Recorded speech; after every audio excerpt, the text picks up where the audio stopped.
off on more people with how qualified you are. I had no idea. Yeah, I knew, but I didn't know. Yeah, and with that being said, how do you feel about the people of color, on the opposition that are just completely clueless, like the Get Out brothers, like Paris Denard, like on CNN when you see that? Yeah. Like what's your?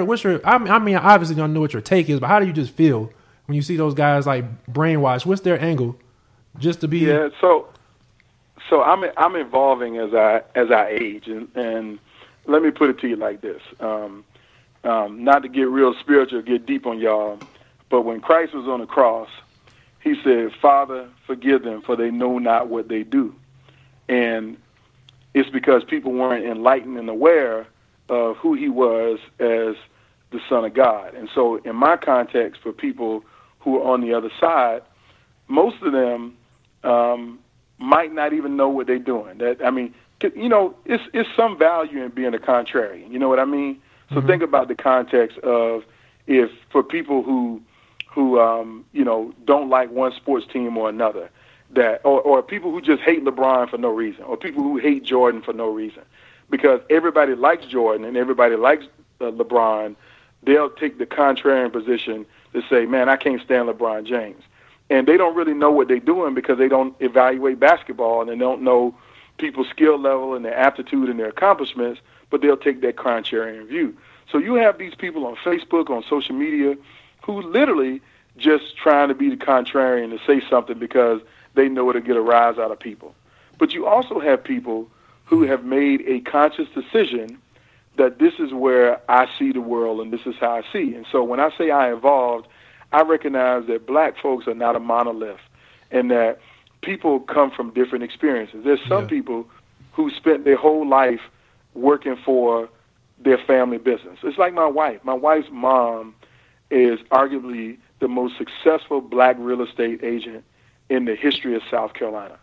The most successful, and has done more in 30 years in real estate. I mean, I'm talking like $155 million worth of real estate in a 30-year career.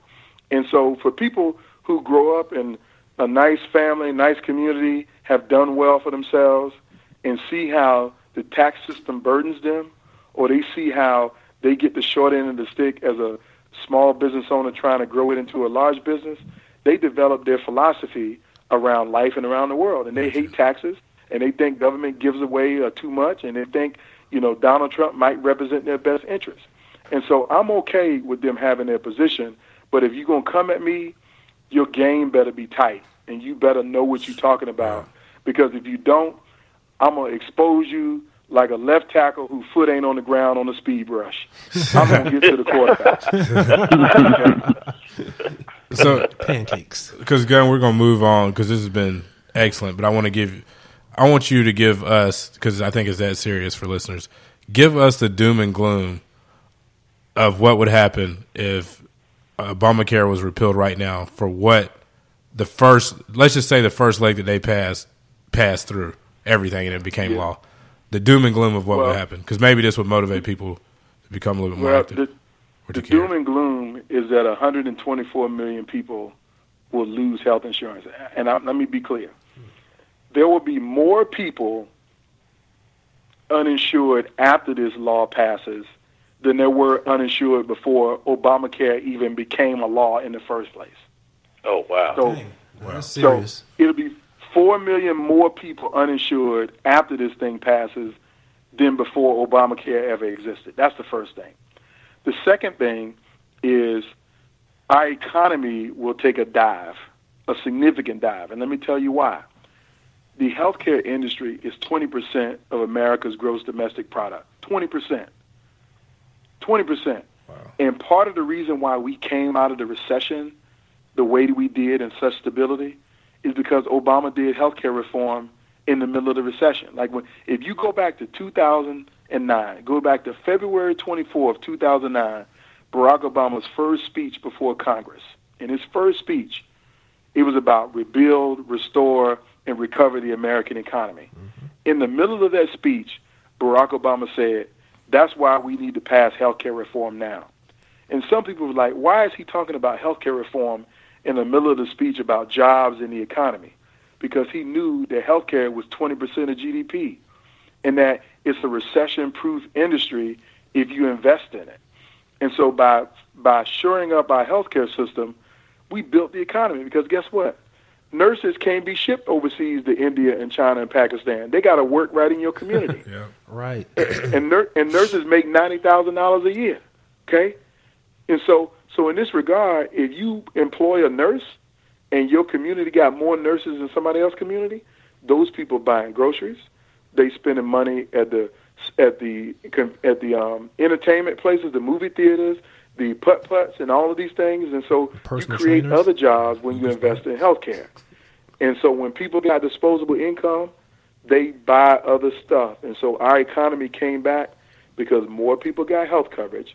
And guess what? When people are healthy, guess what? They can go to work and be productive at work. They ain't missing work because they got the flu. They ain't missing work because their diabetes acting up. And they can actually hold down a job because they can get medication for their, schizophrenia or for their bipolar. But when you can't get insurance and you can't get coverage for your bipolar medication, you're not productive, you don't work, and you become a burden to the system. So by doing healthcare reform, we save America. And if we want to undo this economic success, this recovery that we had, go ahead and let this thing pass and become law and see what happens.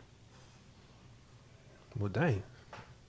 It's a lot of money involved. The fact that when you were talking about the drug companies and how they were getting upset over the prescription drugs and all that, because they see all of the money that they're losing. They see all of that money, and they're just like greedy on everything. Let me tell you this. This is going to blow your mind. Y'all remember a drug called Celebrex? It was like a drug I remember that. Bad knee. Okay. When Celebrex came out, Pfizer Pharmaceuticals spent more money advertising Celebrex than Nike or Budweiser spent combined. Combined? Crazy. Combined. Wow. Now, let me be clear. Dang. This is when Budweiser had the West Side commercial. Yeah. Yep. Okay. And Nike, we know what Nike spent. Okay. Jordan was still playing basketball when Celebrex came out. Okay. Or I think he had just finished. Okay.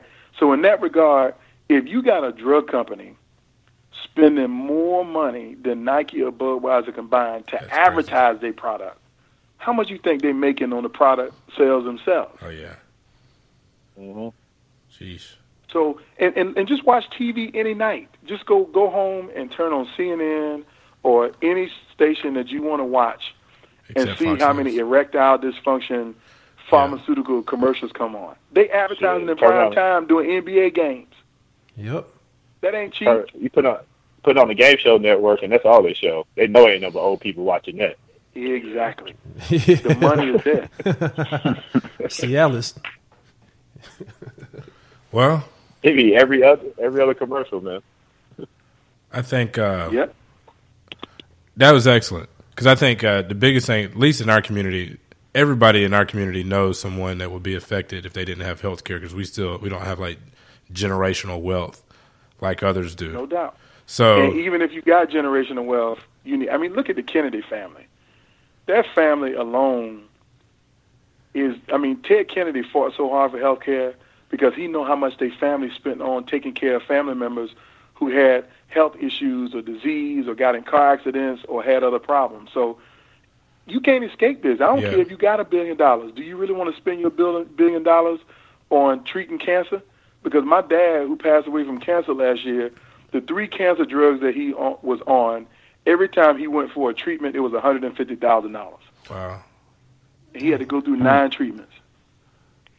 Well, I think what you said earlier, though, is the common thing or the vein that runs through everything is that even if you think, like, I got a job, I got insurance, and it won't impact me, or if you're a business owner, the economy piece of it affects you. Because if business slows, no matter where you are, it gets bad for everybody. Yep.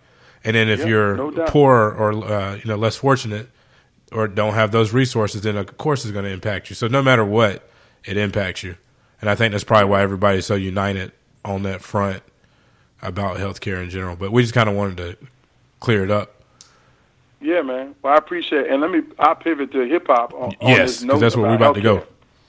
So I'm gonna pivot to you in this regard.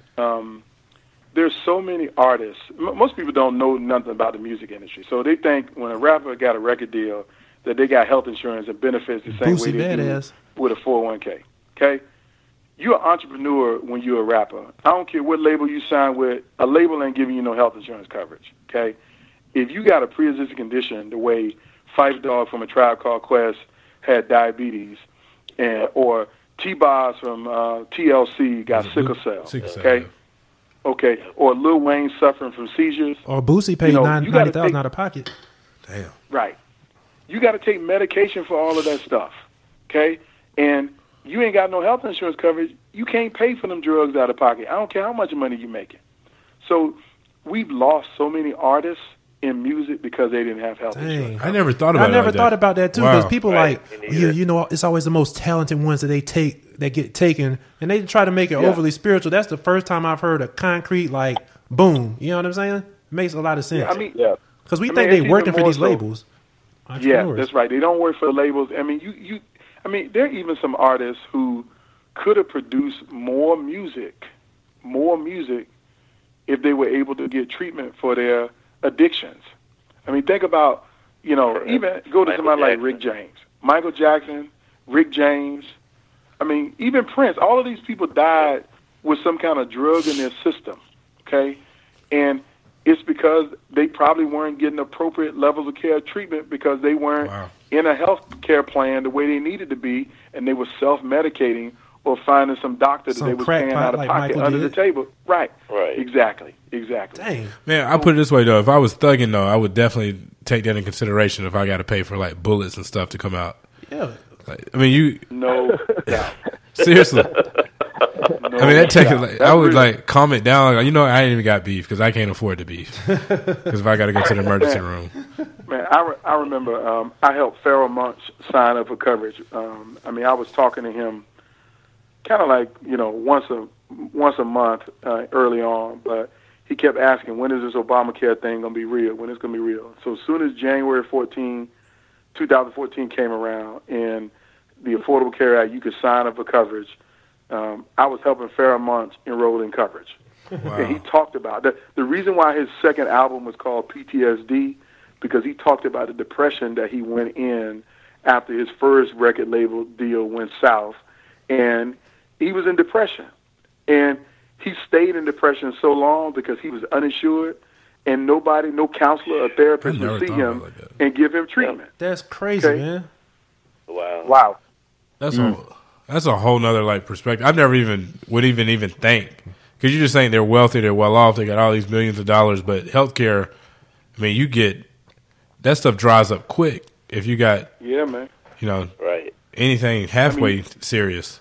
Man, I'm gonna tell you, Jay Dilla's mom told me that when Jay Dilla was battling lupus, he would be in a hospital for a week, and when he would get out, they would get sent $250,000 in medical bills. Wow! For 1 week of treatment for lupus, $250,000. So I don't care how. I mean, he would literally have to produce 5 beats and sell them at $50,000 each in order for him to pay for 1 week's of medical bills. Just to live. Wow. That's crazy. So, quick question for you. Because you're an old school hip hop guy. Who's your top 5? I'm a classic. Classic. Okay, well, let's use classic. The golden age. Give us your top 5. Everybody, not just golden age. All of the millennials, pull your Google up, because y'all probably not gonna heard of any of these people. And Gunn, you can use it. Period, through the history of hip hop. So it means from whenever it started to current. Whenever it started. So 20. Top 5. Cool hurt. Yeah, I mean, like, I have to qualify this, and I'm gonna tell you why. I'm gonna go just top 5 overall MCs. Okay.